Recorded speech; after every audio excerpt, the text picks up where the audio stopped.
everyone, today we're going to do some beef roast in the oven, and here I've got USDA choice from Costco and some steak seasoning, which I'm sure everybody has, and this is the one that I chose. First, I soak the meat in water to get most of the blood out, pat dry, poke it with a fork to get all the salt to go inside.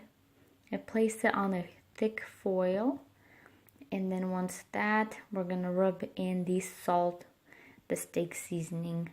I didn't have a glove, so this is what I came up with, not to touch the meat. And once that's done, we're gonna wrap it up, put it in a baking dish. I used the glass dish. Put it to bake for 420 Fahrenheit for about 40 minutes. Then we're gonna reduce to 350 for an hour and a half, then 300 for an hour.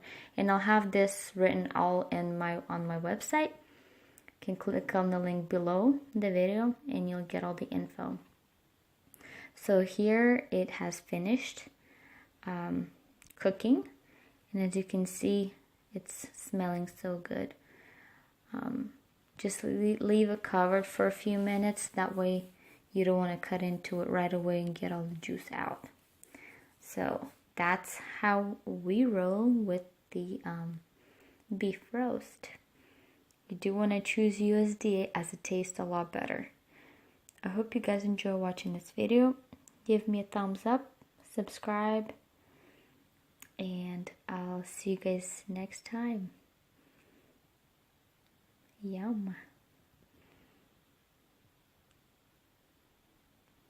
If you guys do make it, comment and let me know what you think.